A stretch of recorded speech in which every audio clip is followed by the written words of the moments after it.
What is up, everybody? I hope that you are well. I am Joey Powell for the Coast to Coast podcast here on Inside Carolina at On 3.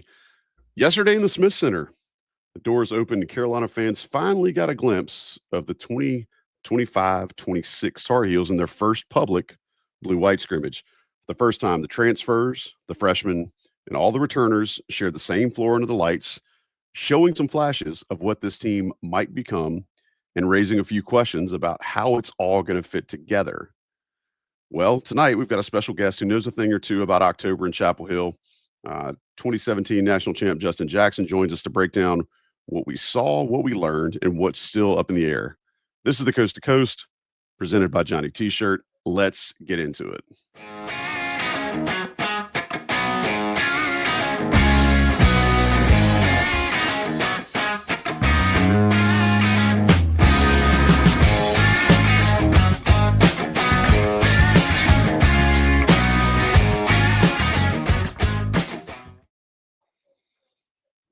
All right, Sherrell McMillan there, Justin Jackson there. No Sean Moran tonight. He is on assignment for us. But we're glad for all of you who have decided to join us live in the YouTube chat. Or if you're listening to us later on in your own podcast time, that's cool too. We're glad that you're here. Just make sure you subscribe, rate, and review us because it helps us out with all the algorithmic goodies that happen in the background of all our technology. First things first, Sherrell, your Cowboys got to win. You got to be on cloud nine. You good? Yeah, you just didn't mention the 1994 Hope Mills Blue Devils national championship team. Justin gets all the accolades, but no love for my 11 and under 1994 championship team. I mean, look, that was the part that hit the cutting room floor when we were editing what the show Rome was going to look like. So I will beg your forgiveness and hope that the Cowboys' success is carrying you through the slight that I threw at you. Justin, how was your 11U team? Were you guys any good? Would you ever claim being a part of a squad called the Blue Devils? Hey, look, I think tonight I'm just going to show love. Shout out to your 94 11 and under championship team. You know, that's huge, winning anything. So respect to you. I didn't expect that we'd have a trophy-sized contest to start the show, but here we sit. It's just two champions talking. It's basically the same thing. I mean, same. Two champs, baby. Two champs. Justin got drafted and played in the league. Sherrell watches the league. I mean, it's basically the same thing. But either way, well, you know what? I have Sherrell as a ball knower. I have Justin as a ball player. This is going to make a good show. First things first, before we dive into any of the stuff about the blue-white, Sherrell, I want you to give us a recruiting update so we can spend the rest of our focus talking about the scrimmage that happened yesterday. So let's talk a little bit about Mr. Bryson Howard. You kind of alluded to it recently since he visited UNC and visited Duke, that things kind of seem to be whittling down for him. Tell us what the latest is on that, and give us kind of squared away. So yeah, a couple of housekeeping things. So Cole Clower, who Carolina recruited for a long time, committed to NC State over the weekend. He's their highest rated recruit, I think, in some time. And then Taj Ariza, the son of Trevor Ariza, who UNC, let's say, parted ways with about a month ago, he committed to Oregon. So those are two names that we talked about on the show who are off the board. As far as Howard is concerned, so he had taken his official visit to Carolina. He took an official visit to Duke. And right before that, UNC, Hubert Davis went out there and did like a visit at the school with Howard and his high school coach and some family. And then he went to Duke, and then he came back. He was supposed to go to Houston, but he did not make that trip. So, Houston seems to be out, and that leaves Kentucky. And he was at Kentucky this past weekend along with some other folks. And we're at the point now where he's taken visits to the three schools who are presumably, out in front of everyone else. So when that happens, you kind of go into, I guess, decision mode or announcement mode. And that's where things stand right now with Howard. And it's just a matter of like, Carolina's kind of made him the ultimate, the top priority, mostly because they like him, but also partly because they're running out of other targets to make a priority. So I think the question is, are Kentucky and Duke making him a priority in the same way and through similar channels as UNC? And that's the question that's going to get answered here, I think, in the next couple of weeks. Justin, one quick recruiting question for you. I know you've told your story about how you got to Chapel Hill a lot of times, but kind of in the vein of what Sherrell was just talking about, how important to you was it when you could tell you were a school's number one guy versus when you could tell a school wanted you, but maybe they were kind of putting more pressure on a guy at your position that wasn't you, maybe a little bit ahead of you in their recruiting board? What's that like? Yeah, I mean, I think it's a totally different conversation now because when you talk about a school wanting you more, it probably has dollar signs connected to it. Um, but when I was like my whole top five, if you go back and look at it, like it wasn't necessarily like the best of the best schools in basketball at the time. But for me, relationship was number one. So, for instance, having Virginia on in my top five, like Tony Bennett, I love Tony Bennett. He was awesome. Like I loved him. Coach McKay was there at the time. Like I love that staff. Um, and so that's why they made my top five. Same thing with I think it was Arizona and Ohio State. I had a great relationship with them compared to somebody like Duke who came in kind of later, and that feel as far as the relationship went wasn't really there. Even though obviously Duke is a massive name to have recruiting you and a great place opportunity to be able to be recruited by, I just didn't have that relationship. So when it came down to that, relationship was the biggest thing. Now, like I said, the recruiting has changed a little bit. I think relationship maybe kind of gets booted back probably a couple steps, but that was the biggest thing for me. Sherrell, I'm not going to put words in the man's mouth, but it sounds like Justin's moving on over to the old head couch now. The way he's talking about things, and we will 100% allow it here on this show because we are all absolutely old heads. I tell you what, if Justin Jackson was getting recruited in 2025, like you would get paid. Like you would make a lot of money, like so much money. It's crazy. But Well, Hey, I think you look, already know look, why. Rangy, yeah. look, I will say, I am a full proponent for these kids getting paid. I am a full supporter of them getting a good amount of money. Um, and there's a part of me thinking back to my recruiting that it's going to sound crazy, but I'm glad I wasn't in the time that it is right now in college sports because I don't blame some of the kids not having the same fire to make it to the next level because of the money getting put in their pockets, right? Like I don't blame them one bit. And so thinking back to that, like if I was getting paid the amount of money that somebody that was maybe at my rank is getting paid at this point back then, there's no telling what Justin Jackson would have turned out to be, truly. So, respect to the kids getting paid. Y'all keep on getting the money. But for me personally, I think it went exactly how it was supposed to be. Man, that's some solid perspective. Sounds like a guy that is wisened up, and again, we will all take all of that, man. Um, so let's talk a little bit about the blue white scrimmage. Happened Saturday after that which shall not be mentioned at Kenan Stadium, and this was the first time that this squad was able to play in front of people. They've played plenty of scrimmages together. They played back in the summer, and so I kind of want to start there. Justin, you were with these guys during the summer. You saw some of what was capable, and I think you were probably with them before Luca got here. So maybe that might be a curveball for you. But just a little bit of what to expect from you playing with them this summer before we get into talking about what we saw in the blue white scrimmage. So yeah, throw it out, man. Yeah, I mean, that was my first true ability to watch Luca, which we can hit on that a little bit, but I thought he looked awesome. But everybody else that was there, for me, one thing that hit was just, I mean, for one, every college team at this point of the season has a brand new team, basically, right? So they're trying to figure out how they gel, how they fit in, what the roles are, whatever that looks like. But the one thing that hit me, especially like going back to the camp game, was how they competed, right? Like everybody on the floor played hard, right? They might not have been hitting shots the whole time. They might not have been, executing necessarily whatever they were wanting to do, but they competed the whole time. And I think, last year, you go back a couple years, I think at times, not all the time, I think at times that was one of the biggest question marks was which team are we going to get whenever they get on the floor? Are they going to be the team that is the second half team that makes crazy comebacks and puts themselves back into the game? Or are they that team that kind of comes out maybe going through the motions a little bit in the first half? And this team, in the small amount that I played with them and saw them, they competed the whole time. I think the second thing for me was like shooting, right? Like shooting has been a tough one to come by, kind of the last couple years. And when you look at this team, you've got shooters at the 1-2 position, you've got shooters at the 3 position.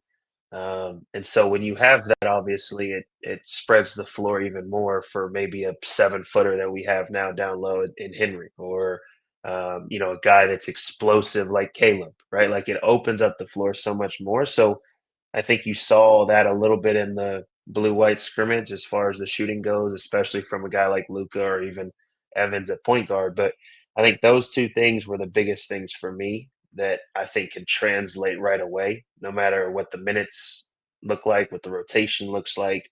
I think those are 2 things that can kind of translate right away.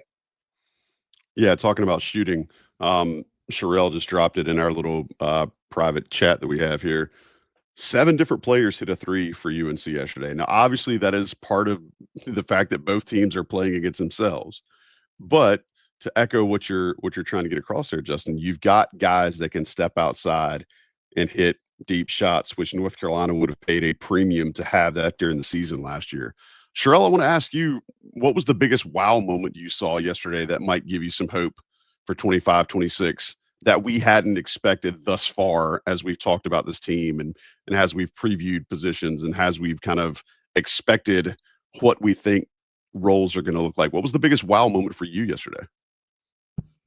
It's funny. I was preparing to answer a different question. The biggest wow to me wasn't really a wow. It was how poised and calm and professional Luka played. There was a couple, there was obviously in every basketball game, there's a couple of things that get away from you, a turnover here or there. But just his movement in space, the way he stepped into his jump shot. Usually when guys are in a new stage or they're freshmen coming out of high school or whatever, there's like there's just a beat ahead. They're just like one small beat ahead. I think Luka, he was in rhythm. He was kind of never rushed. He's very calm. When he was taking his jump shots, you didn't see him like kind of jump into it and get excited like, oh, I'm open. It was just a jump shot, just something he's done thousands upon thousands of times. So to me, that was the wow, was just how smooth and calm and not rushed and not hurried his game is. And it was one of the biggest unknowns because you can put up numbers wherever, but you just don't know how it's going to translate. And we still don't know how it's going to translate in the regular season, but it was our first picture that, obviously this is a talented player, someone who's been playing against professionals for some time. Whereas, maybe a freshman, like I said before, might have come out a bit rushed or hurried, or even some of the transfers, but he just felt very relaxed. And I think that's big for UNC, because he's going to be asked to do a lot. Sure, I'll hold your thought as to what you thought you were going to answer before I ask that question. We'll try to get to it a little bit later. Justin, can you put a price on having a guy like Bogavać who is coming in having played against grown men? That's one of the things we talked about when he first got on UNC's radar, is how different it is. So think about, when you were still in school playing against some of the pro guys coming back, what that might have been like for you. And can you help us understand how important it is for a guy like that has played professional basketball in the Adriatic League against some really, good both professional NBA players and former college players? Like, how much is that going to really be an asset for him once the season starts and North Carolina starts seeing, real action? Yeah, I think this is the first time. Has UNC ever had a international, or when was the last time that they had an international player come over? I think this is the Vasco first Eftimov, I time that. think. Yeah, I think this is the first time in a long time that fans will be able to see.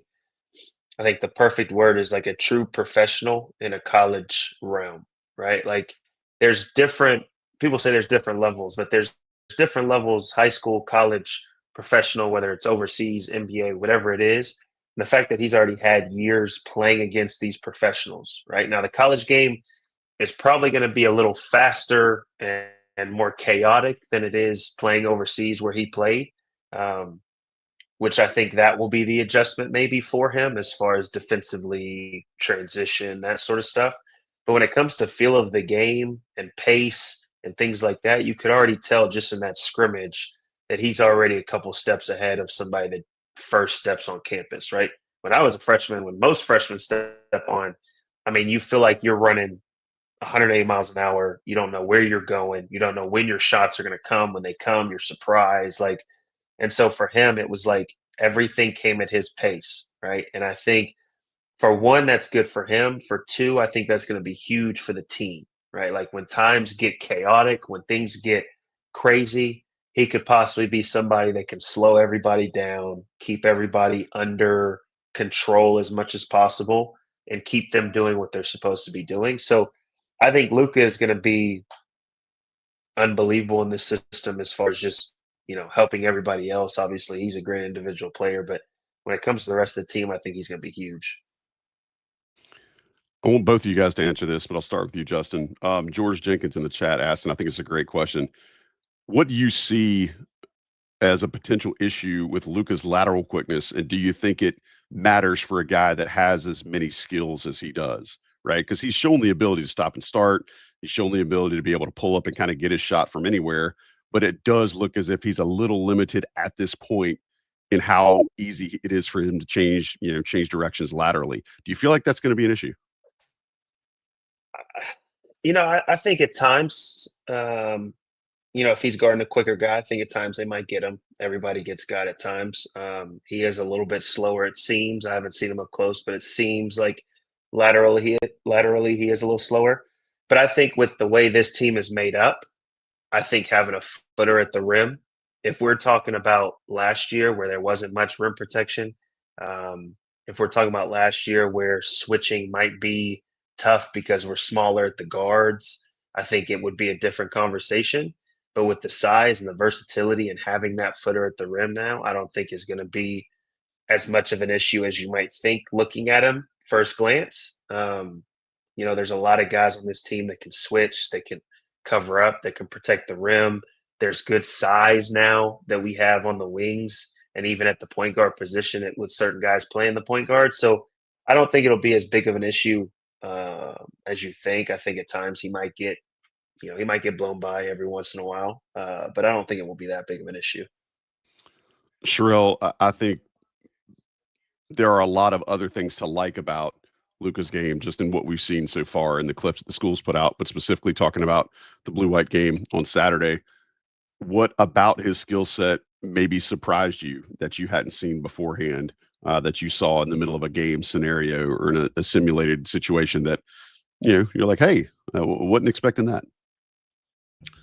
I wouldn't say anything in particular.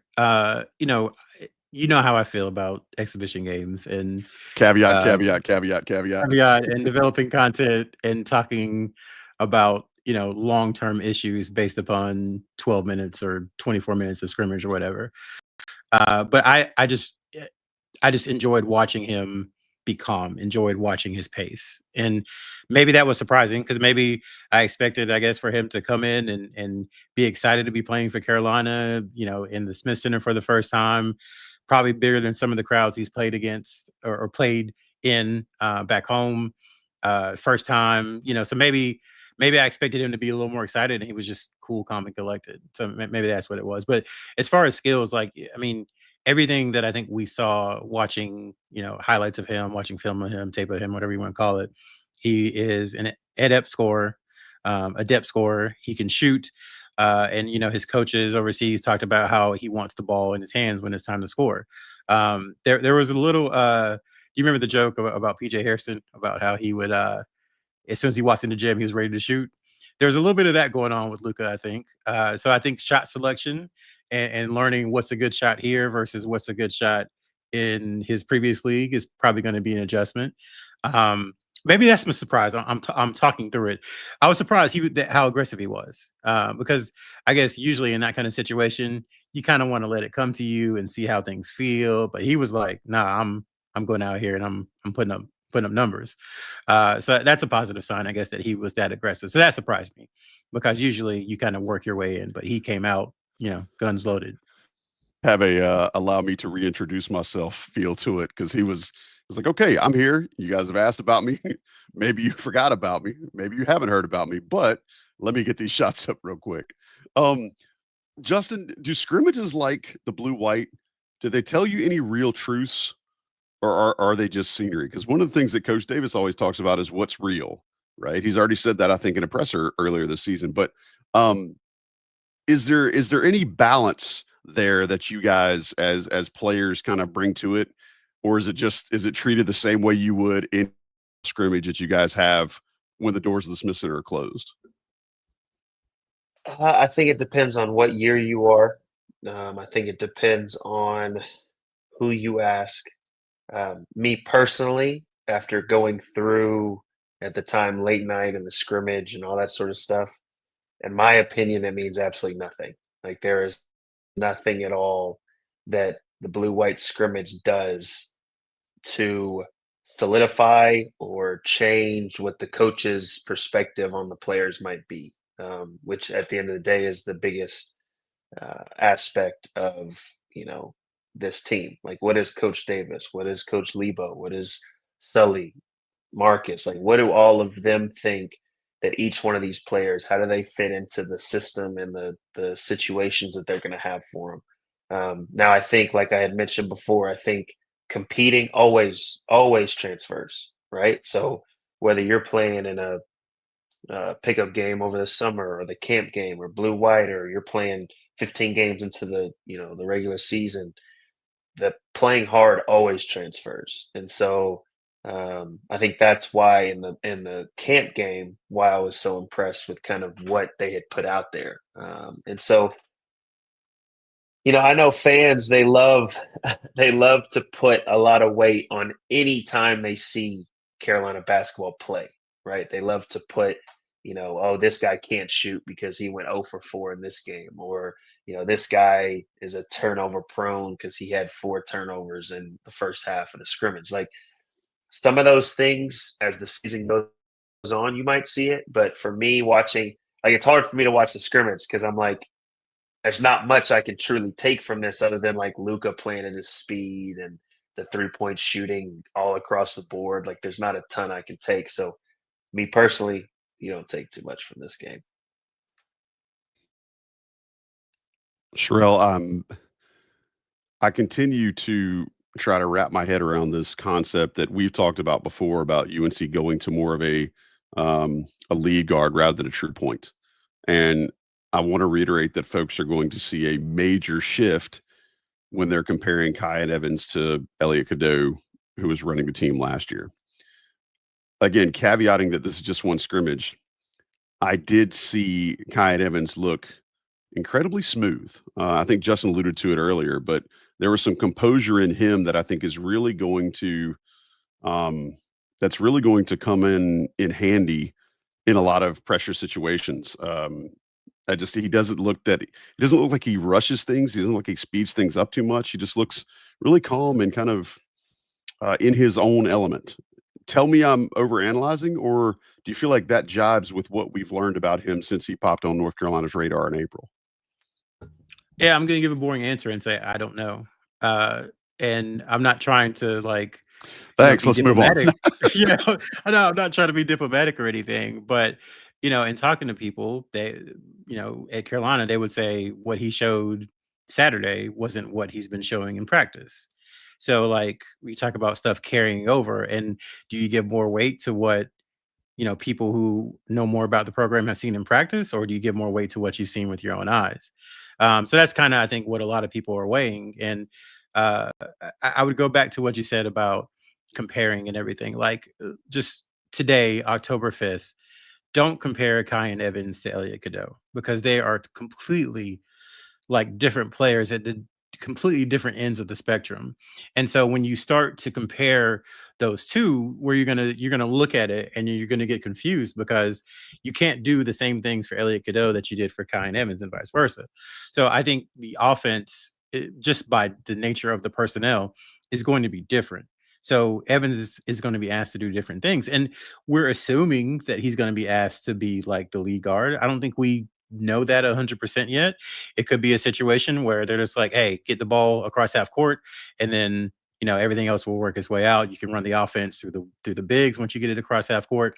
So like this idea of lead guard and primary initiator and all that stuff, they're great titles to have, but until we see in function what they actually are, I think it's hard to kind of forecast what he's going to look like, because it could be a situation where Hubert Davis has decided, you know what, I've got two talented, athletic big bigs, two talented, athletic big bigs, and I'm going to get them the balls on the elbows and I'm going to run the offense through them. Do we expect that? No, but when you have new personnel and things didn't go the way you want, you're usually open to trying new things. So that was a very long-winded way of saying I don't know, but I do think Evans brings a skill set that is very valuable, and that is shooting. Like, there's no skill I think that's more important in basketball today than shooting. We've seen it the last several years for Carolina, where they have people who can shoot, and it just they come here and just, I don't know what happens. They walk into Smith Center and some get sprinkled on them and they can't shoot anymore. That's happened more than once over the last 5 years. So the hope is that Evans can maintain his shooting ability, and if he does that, it opens up so much offensively for the rest of the team. So again, I didn't answer your question, but I think the real question is, what is the offense going to look like? And within the context of that offense, what is Kyan Evans going to be asked to do? I love you anyway. Justin, I want to ask you this, because you played with Marcus Page.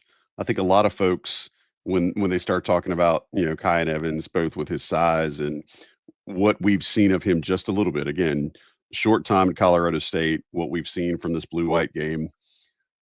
And it's probably a lot of, Carolina fans just wanting another Marcus Page.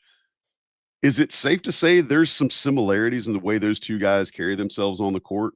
Like, I see something there, and it's not just the fact that both dudes are light skinned. I think it's like both of those dudes look, when they play, I see some similarities in their games. Am I reaching too much? It's okay if I am. Tell me I am. I'm wrong. Sherrell tells me I'm wrong all the time. It's fine. I'll say currently it's a reach, but I also haven't seen a ton of him. I think the similarities are the ability to shoot the ball. I think they do Marcus did the same thing, but he carries himself in a very mature way on the floor, whether that's just because he already has years in college, or, that's just kind of his personality. So I think those two things to me are similar. Now, obviously, the shooting and everything else is, we'll see what happens. But Marcus had so many untalked about skills that I haven't seen enough of Kyan Evans yet to really say, yeah, I can see it. But I think I'm glad you prefaced with the fact that it's not because they're both light skinned, because that could have been taken that way. Yeah. But yeah, I'll say pump the brakes. I see some similarities, but I think only time will really tell. The two that you touched on are the two that primarily hit with me is the shot and kind of the poise and the way they carry themselves in what we've seen of an offense so far. I think where the brake pumping comes in is the fact that a lot of people remember Marcus Page as a senior, and there are few that are on that level, especially this early in their career and one scrimmage game into their career at North Carolina. So wholeheartedly agree with all that. Sherrell, what's up? And so I think the other thing with Evans too is what you have to be careful with is if you have a Drake May, at quarterback at Carolina, you're not going to run the wishbone, because it takes away some of the things that he does great. He's a great runner, don't get me wrong, but the dude was born to pass. And so when you have someone like Evans, who has shown a proclivity to be an amazing shooter, you don't want to put him in situations where he's not able to take advantage of the thing that he does best. So all this lead guard, facilitator, all that talk, like it has to be couched in the fact that you got to put people in positions to succeed. And what is it that Kyan Evans does better? I won't say better than anyone on the roster, but what is it that he does, his best skill? What we know that to be now is shooting. So you have to make sure that you don't put him in a box and not allow him to do what he does best. So I think everybody needs to think about that too. So throwing it out there. I know. I just don't want anybody, seeing video of Kyan Evans and saying, "Hey, I'm in a box. Let me out of this box." That's my dad joke for the night. One of the things that I think are fun about the blue-white game is because it immediately gives people their chance to start playing the what-if game with regard to who might be the difference makers on the team. When you see new guys, especially coming in with the dearth of height and post play that North Carolina, had to fight against last year, I think Henry Veesaar says a lot of that. I just the little pocket pass he caught and then flushed it from, outside the circle in that scrimmage yesterday probably gave a lot of UNC fans heart palpitations because that's something they've lacked for a long time, specifically without having a real big man inside. I also saw a guy that was versatile, that was willing to step out and take threes, and a guy that's not uncomfortable at all being around the perimeter. Justin, do you think he could be the guy that is that difference maker, just based on what his, talking about skill sets and how he might fit, right? Like, I think he's the type of guy where you can plug him in just about any offense and you're going to get a lot out of him, regardless of what style Hubert Davis chooses to run.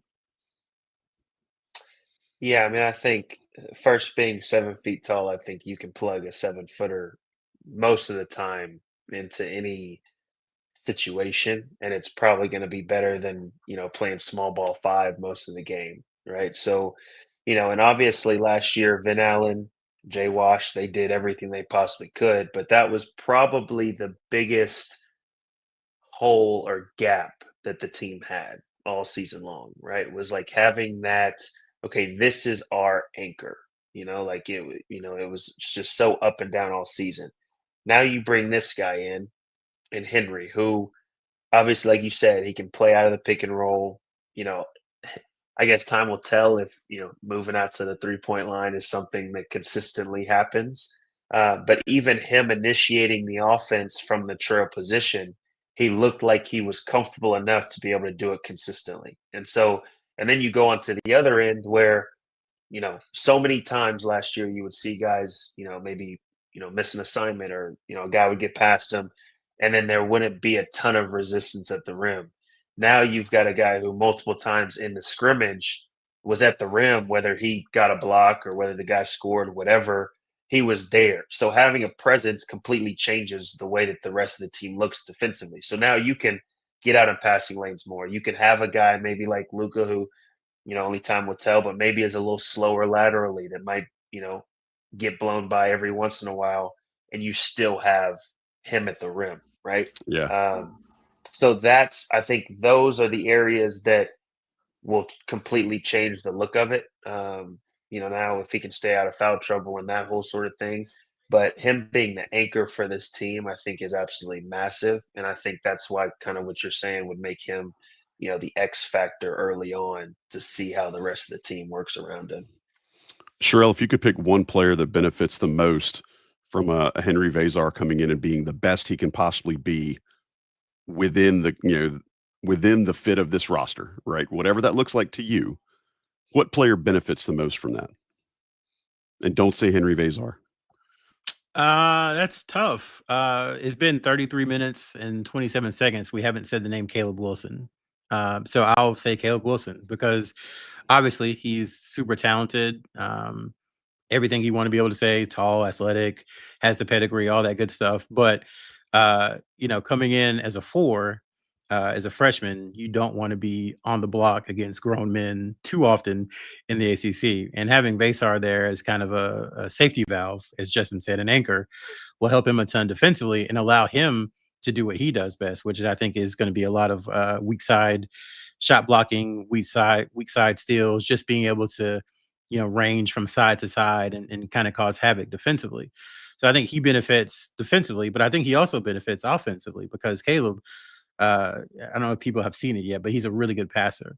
And even when James Brown, I think it was Zayden, James Brown and Zayden kind of had a big to big, high low passing situation and got an easy layup.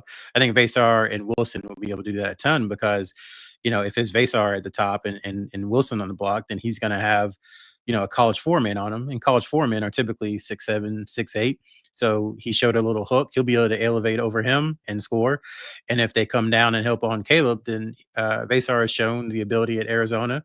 And in a few minutes we saw on Saturday to be able to knock down the three.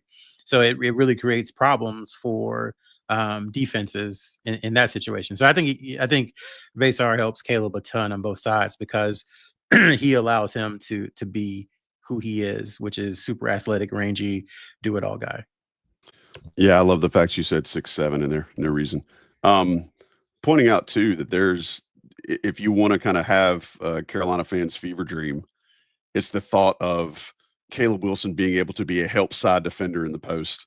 I mean, just think about it with his athleticism coming from a help side, going up against a shot. There should be a lot of those instances where a ball gets a la Bryce Johnson, where a ball gets put in the second or third row on some poor lady with blue hair that's knitting a nice sweater.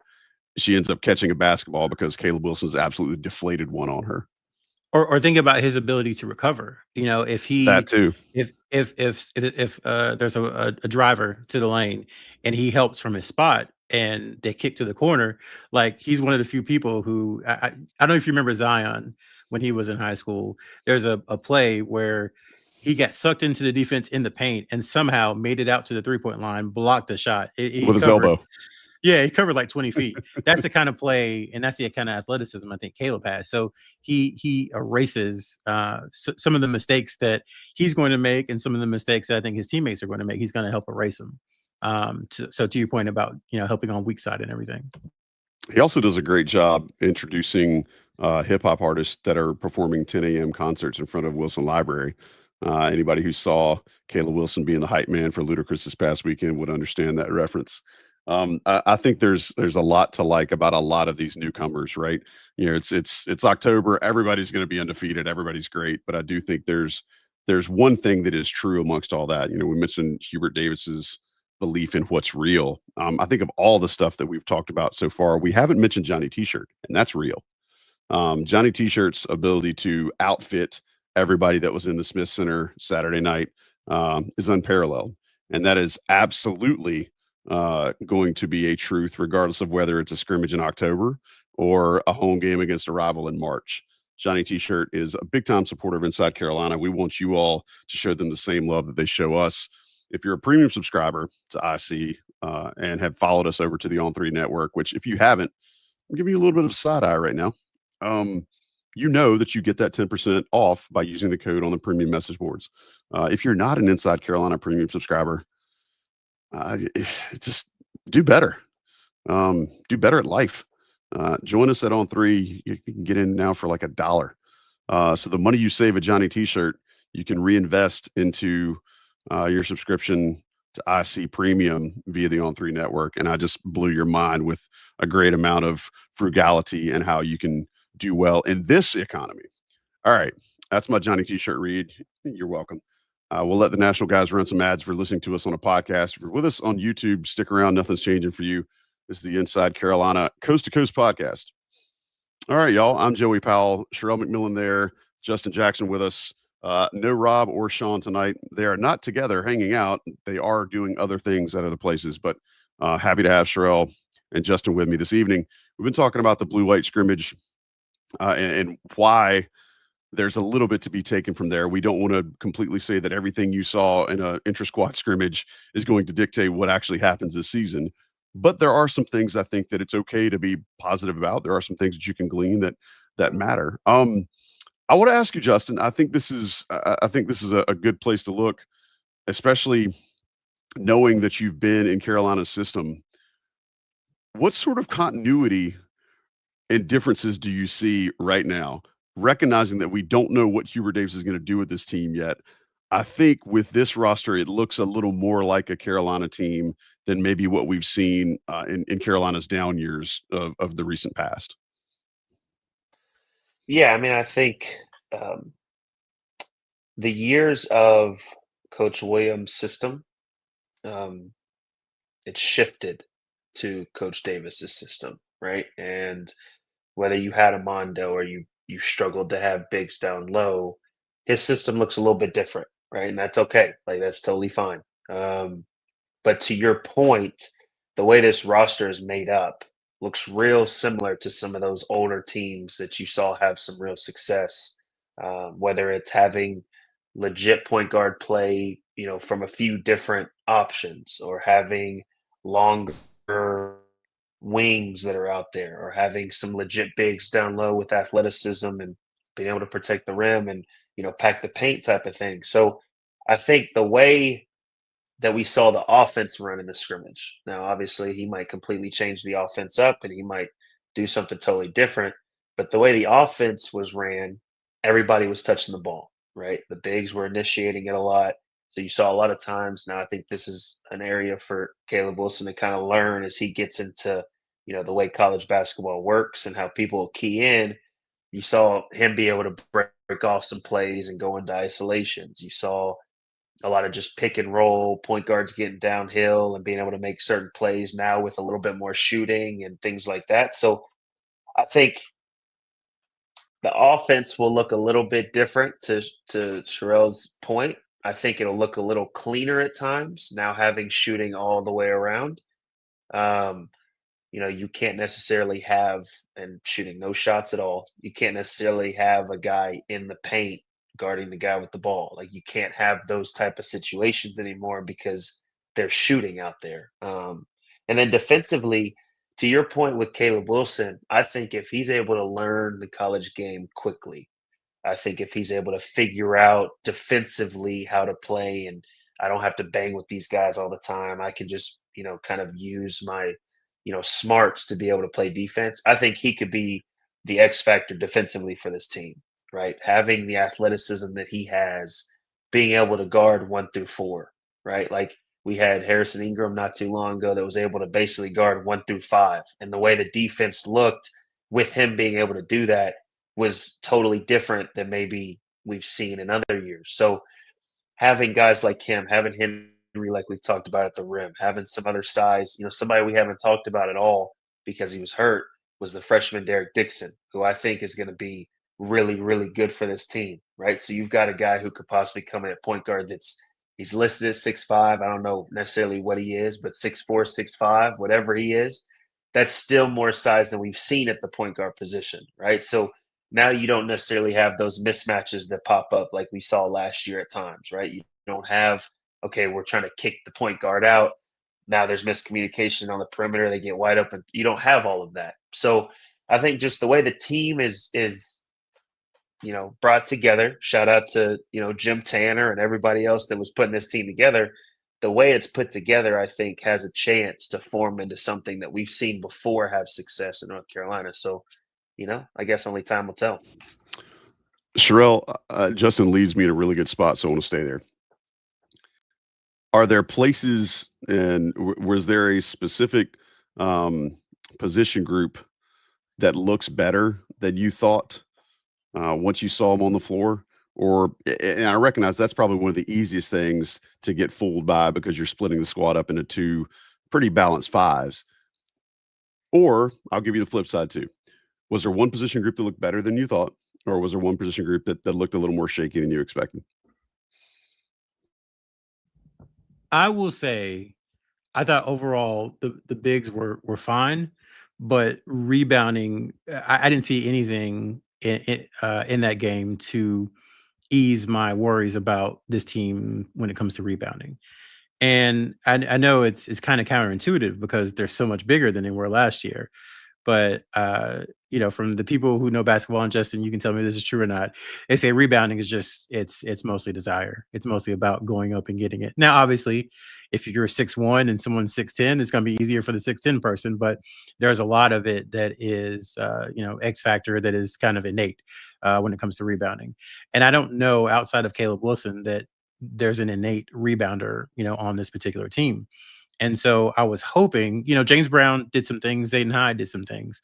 I was hoping to see, one of those guys just kind of muscle up and just go after boards kind of relentlessly, because that's going to be, for some of the players we expect to be reserves, that's going to be their path to playing time. Like you talk about anchoring, the offense, what anchors you to the roster? That's what everybody else, that's the cliche use. What keeps you on the roster? And for those guys, I think it's going to be, defensive intensity and rebounding. So I would say I was uh, disappointed isn't the right word. I was just maybe looking for a little bit more when it comes to rebounding from the group of bigs that they have. Nonplussed. We're going to use nonplussed. That's going to be the word we go with for this show. All right, fellas. I'll hit you each with this before we get out of here. Because I think it's something that would be a good walk away or a good mic drop moment. Justin, what takeaway from the blue-white game do you hope the coaching staff can lean on? Oh, okay. I think there's a few. I think y'all had hit on it a little bit before, talking about Luka's coach saying that he, when it comes time, whether it's to score or end of games or big time moments, that he likes the ball in his hands. I think that's something to look out for. I'll say that as the season goes on. I think it's been a while since we've had a guy. Now, let me think back a little bit. Since we've had a guy with size that can be a go-to on the perimeter, right? Like we saw RJ have his historic run at UNC, but RJ was 6 feet, right? You saw Mondo, but he was a big. Like, I think having somebody like him with size out there on the perimeter, I think is going to be really big. Especially, it's inevitable that there's going to be close games, whether it's ACC play or whatever. So I think that's something to watch. I think having him have the ball in his hand and having the way he plays at his pace, having a guy like Henry or Caleb setting screens for him, and everybody else like a Kyan Evans and Jonathan Powell, who we haven't really talked about much at all, but I really like spacing.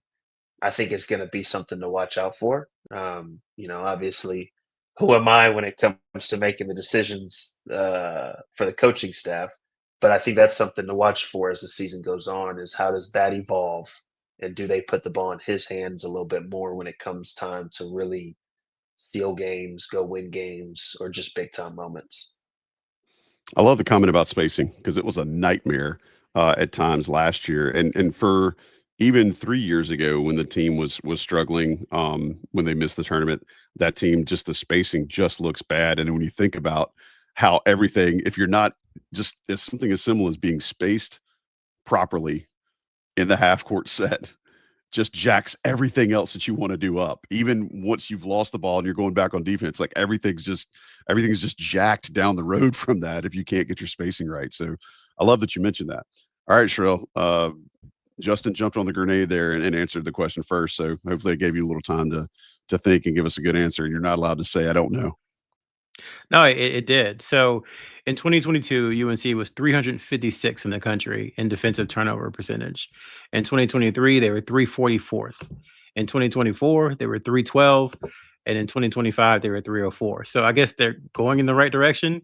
But simply put, under Hubert Davis, they haven't forced or generated, whatever term you want to use, a bunch of turnovers. And part of that, I think, is the scheme, because they wanted to make sure that they're not getting beat, that they're not giving up wide open threes, et cetera, et cetera. Well, what Justin said, you have Henry Veesaar now at 7 foot, super long, super athletic, anchoring your defense. You've got Caleb Wilson back there who can help from the weak side, as we've established. You've got size at the guard positions. You've got backup bigs like Zayden High and Jaron Stevenson, who we didn't talk about, and James Brown. So you've got bigs, you've got size, you've got athleticism. So again, who am I? They're coaches. They've been doing this forever. But I would hope that it would allow them to let their guards be a little more aggressive in passing lanes, allow their guards to get up into their men a little bit more, because they have protection now. They have a back line who will keep it's not going to be a sieve. It's not going to be an open lane to the basket the way it's been in the past. So doing that would help, I think, mitigate some of the offensive stuff we're talking about, where they might not have the best ball handlers, or, who's going to be the primary initiator. Where if you get a 3-on-1 break, you don't really have to initiate offense. So the more you can do that, the more you can get out in the open court. I think it'll help this team. So if they were to take away anything, is that, hey, man, you got super athletic Caleb and super athletic Veesaar and Zayden and James Brown and, all those guys. Let them do their thing in keeping guys from scoring, and let guards like Seth Trimble get out in passing lanes and be aggressive. Man, what a positive vibe to end on. That said, anything else you feel like we left that you guys want to mention? Yeah, I know we were trying to get the show within an hour tonight, but also want to make sure we didn't leave any obvious chunks on the bone. Justin, is there anything you feel like that we glossed over that you want to make sure we get in before we wrap? I'll just say it's early. That's all I'll say for fans and everybody watching. It's way early. To your point, I love some of the bright spots that you see and that you saw in the blue-white scrimmage. But if things change from now until the first game of the season, don't be shocked. Don't be upset. It's really early, but I'm excited though. Yeah, man. Sherrell, same thing. Is there something you feel like we totally glossed over? We didn't talk a lot about Stevenson or Powell, and it's not as any sort of slight to those guys. Just putting that out there. No, you know me. I was texting somebody and I was like, I wish we could go back to secret scrimmages where we couldn't see it, just because, my theory. I'm Jack's team, expectations so bad. Yeah, I don't want exhibitions on TV. I want secret scrimmages. I don't want anybody to see anything until the season starts. But I understand how it is now. But yeah, just take it with a grain of salt. It's one data point in a chessboard. It's one data point in a puzzle that's going to have like 1,000. So just keep it as that. Well, we'll do that. So appreciate everybody joining us tonight. This was fun. Want to give a shout out to Johnny T-Shirt, to John Siegley for producing, to former NCAA champion, Houston's finest, Justin Jackson, to former Hope Mills Recreation League 11U, Hope Mills' finest, Sherrell McMillan. I'm just Joey Powell. Appreciate y'all being here. We'll catch you next time with the Coast to Coast podcast on InsideCarolina.com.